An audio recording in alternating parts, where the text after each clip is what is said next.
Welcome to Educators with Oil. I am your hostess, Ronette Branham, here to offer biblical strategies for effective teaching. So, I have to work on that part, um, that delay. So, I'm not sure how I can tell when somebody comes in or not. Maybe if you're there, if you could post a comment so I can know. That way, I just want to know, make sure people can actually hear me and see me. That'll work. I'm not going to ask you to say anything or anything like that. Just let me know that you can see me. So I see some people. I'm not sure if that's me or not. So anyway, thank you for tuning in to Educators with Oil. I am your hostess, Ronette Branham, here to offer biblical strategies for effective teaching. Hello, Green Tea Spirits. I thank you. Thank you for sending me that note. I appreciate it. Uh, and you're on YouTube. Oh, all right. Thank you. And so this today is episode 4 of season 2. So I'm excited. Oh, hey Shanae, how are you? Oh, glad you're here. So I just wanted to get started. I don't want to have it delayed. I just wanted to actually test and see if this is going to work for next week. And I appreciate you tuning in. And I'm just going to talk about, we talked about this prior. We talked about this subject before. It's about preparing for the upcoming school year. You know, we talked about reflection on the last school year. What do we deduce from what happened in the school year? You know, we want to have okay, Hazel. Thank you. I appreciate it. I'm not sure where exactly you are. Uh, but we want to ensure a smooth and successful academic experience for next year. You know, it's important to, take our well-deserved summer break, but at the same time, we need to take a few hours during this time off to um, prepare for next year. We may have new a new demographic, we may have a new grade, we may have the same thing we had last year. This is my second year as a bilingual um, classroom teacher, teaching what they say called sheltered, but it's actually a bilingual class. And they're all English language learners from they have experience with the language or they're totally new to the language. At the end of the year, I had a student who didn't speak any English. So that is something that I needed to reflect on and, find out my wins and my struggles, my strengths and my weaknesses, what worked well and what needs improvement. So that's something that we could work on. And I think we should all reflect and then use that reflection to go into, the new year with to see what worked and what didn't work. Um, I know as a in personal business, you can we what we could do is we could find our strengths and work on that. Use those strengths, utilize those strengths, right? Just say I'm good at speaking, and I have a team of people. I'll be the speaker, or whoever will be the speaker, whoever has that gift, and then I might not be good at the technical. So in business, you could hire somebody who is technical, that technical person or that person doing that thing that you have a weakness in. But when you come into the classroom, it's not the same thing. If you're a general education teacher, you have to be strong at everything. You have to strengthen everything, your weaknesses and your strengths. You have to hone in on all those skills. You just can't say, I'm not good at math, so I won't teach math. I'll hire somebody. You can't hire somebody to teach math. You have to work on your weaknesses, period. I already know. I told you last week, the week prior, that when you have a weakness in a subject, even if you don't have a weakness, you go through that teacher's manual. Teacher's manual is your best friend. It's my best friend that helps, you know, follow the curriculum to the letter, you shouldn't have any problems. And just say you are teaching something to a student and they don't understand it, or students, then they don't understand it, go back and reteach it. Go back and reteach it, or go online and find a different way to teach that subject.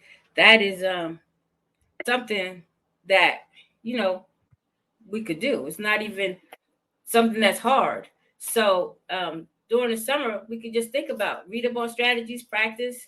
We have 2 months. It's almost less than 2 months now. So you don't have to spend every hour, spend 8 hours a day working on something that you're struggling with, or looking up the new curriculum. For instance, in my district, we're going to have a new math, a new literacy, new science, and some people are piloting a social studies. So every program, every curriculum is new. In general education, it's all going to be new. So you can't go into the new school year not ready, going into the new school year just going into new school year without any preparation. So you can use some of this downtime that we have, some of this quiet time that we have, and think about what we're going to work on. What did we need help with last year? We can call people, just spend a couple of hours. And like I said, you know what your strengths are. You can go just say, I'm great at phonics. Like I said, I'm great at phonics, teaching students, how to, the teaching. I'm good at teaching phonics, like students that one grade level standard to the next grade level standard. Working on those standards, I'm good at that, right? I could go home and say that's good, but then what if I'm not great at classroom management? And then even so, that means I'm going to sit you sometime this summer, see what it is that I lack doing classroom management. Most of the time, it's classroom management is easy. It's working on that downtime, not having too much downtime, having a routine set for the students. They know what they're going to do. Also, thank you, Kat. Where you at? You can send me a note on the screen so I can see you. And also, not just that downtime, but having a routine where you are able to create it so that the students could work independently. They're not always dependent on you. So if they're dependent on you and you're working with another set of students, then there's going to be a problem, some kind of acting out, some kind of behavior. So there's different things. So I don't want to talk about, classroom management, but I want to talk about planning for September. This is going to be quick because this is an episode, but it's going to be a little bit quick. So that's where planning comes in. And then go back to that Habakkuk 2 and 2. Write the vision and make it plain on tablets that he may run who reads it. For the vision is yet for the appointed time, but at the end it will speak and will not lie. Though it tarry, wait for it, because it will surely come and it will not tarry. So that's saying to me, plan, because I can't wait till September 7th or whenever the students come in to decide to open up my teacher's manual, because I'm going to be trying to learn it. The students are going to know, hey, Kat, thank you. The students are going to know that you are not prepared. They're going to be acting up because they're waiting for you to get ready. So if you open up that curriculum, open up that program in the summertime before school starts, you can look through it and you'll be ready to run with it come September 7th, or if you're in the South, the August 7th, whenever you start school. So that's things that we can do to prepare. And then in Luke 14:28, for which of you intend to build a tower does not sit down first and count the cost. Now, this was actually talking about following Jesus, but you can use this scripture for building. Whether he has enough to finish it, lest after he has laid the foundation and is not able to finish, all who see it begin to mock him, saying, this man began to build and was not able to finish. Or what king going to make war against another king does not sit down first and consider whether he is able with the 10,000 to meet him who comes against him with 20,000.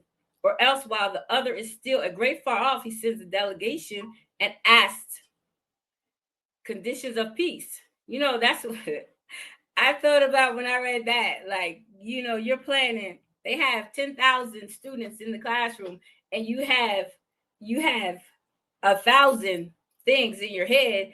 Am I able to execute this? Am I able to beat this program and get some wins out of it? If I don't know until I sit down and prepare. So you have to. I don't know any teacher who could just start on day one and say, okay, I'm ready, unless they've been teaching the same program for 10 years, 5 years, however many years, because every set of students is different. You don't know what you're going to get, what type of students, what type of classroom you're going to have. And they're changing. I'm telling you, everything is new for me except for math because I piloted that program last year. So, what I suggest is review the curriculum and the standards. Like I just said, review it. Take a look at it. Don't spend days. You don't have to. This is your time, even though it's our time, but not all of it is our time because we do have to have time to prepare. So review this curriculum and the standards. What is it that the students are coming with? And then where is it that I'm trying to get the students? That's just something that we must think about. Collaborate with colleagues. You might have a teacher friend or educator friend who has taught the same grade or is teaching the same grade. Because when you collaborate and you discuss it, you share ideas and you get insights, and use that as a brainstorming activity. Go out to lunch, brainstorm. You can leverage expertise of everybody else. I mean, I say it all the time. Shanae's here. Shanae taught me one thing. She told me a few things. She told me to follow the curriculum. She told me that. I've been doing that ever since. You don't have to tell me twice. That works. Because I asked her how did she learn how to do reading workshop. She said I just do what it tells us to do. I learned that. That's easy. We could do that. We're smart. You've been to school for however many years, 5 years at least, and you can follow it. And then she taught me about classroom management, how to make it work. Like it's so simple. And so I have that. And then you collaborate with your colleagues. You utilize, because in the summertime, sometimes they have professional development that we could courses, resources. All you can Google things, get things for free. But sometimes your district offers specific professional development for what you're going to be teaching. Utilize it. Sometimes, if our district offers something in the summertime, they pay us that time for that time. So find what it is out there and do it. But also remember to prioritize that self-care and relaxation during your vacation time. Take breaks, engage in activities that you enjoy, spend time with people you love who love you back. I say that, who love you back, because you can love somebody and I love you back. So spend time with those people, less frustration.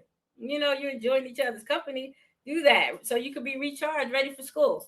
And also plan not just in chunks, meaning I'm going to plan, I'm going to sit an hour today and I'm going to sit an hour in 2 days, and I'm going to sit, for an afternoon looking through the curriculum. Not just that, but plan for chunks of the school year, time in the school. Like I'm going to plan for the first month of school. I know when I get there, I'm going to get a rude awakening because I don't know the students. I don't know what they know. So I can plan. The curriculum will give you a 10-month, curriculum guide. Say this month we're learning this month we're learning that, but focus on maybe the first 3 weeks. See what it is you want to do, you want to accomplish, and then work on that. Have a plan set out. You have to have a contingency plan. You have to differentiate because every student is different, but know that you can do that. And plan maybe if you had the same demographic and the same grade, plan up until Thanksgiving. Plan up until the first marking period. This is what we're going to do. I know that the students need to learn this. I know I know that the students need to learn a particular skill, so we're going to work on that.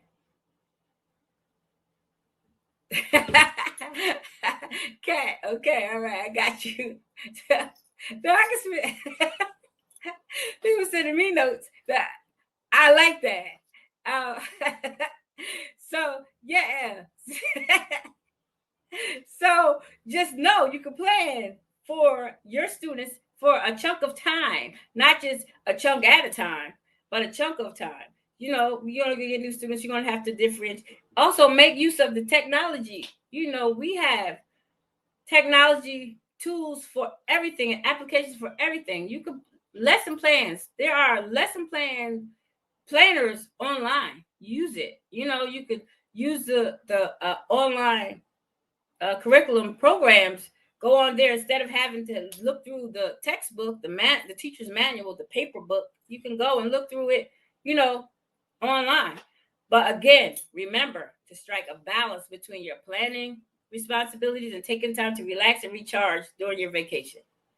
If you implement these strategies, you can pre-plan effectively while still enjoying your well-deserved time off. Again, I thank you for tuning in. I appreciate you taking the time. That's some time you can't get back.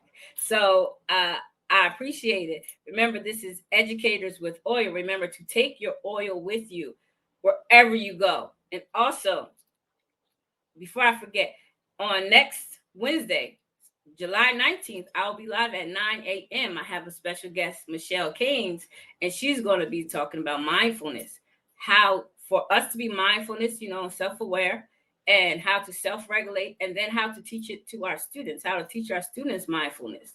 Because this is something I remember once out when I was talking to Michelle, I was thinking about, I had a little cousin, she's a baby, and she was like 10 months old. Her mom or anybody could tell her, lay down, and she would just lay down. And that was unusual. I never saw anything like that because the kids I know, you tell them to lay down, they're 10 months, they're not laying down. They're trying to get down, they're trying to cry, they want you to hold them. They're not just laying down because you say, okay, it's time to lay down. So you could train students, how to self-regulate when it's time to do whatever it is that you need done in the classroom. So I'm excited to for what Michelle has to teach us. Using her expertise, I am very excited anticipating that. So that's going to be July 19th at 9 a.m. So I know teachers are off. So I know sometimes we don't want to get up that early, but I advise you to tune in because you're in for a treat. And again, thank you. And you can contact me at educatorswithoil@gmail.com. You can like, share, and subscribe on YouTube, Facebook, LinkedIn, wherever you are. Again, thank you and have a blessed day.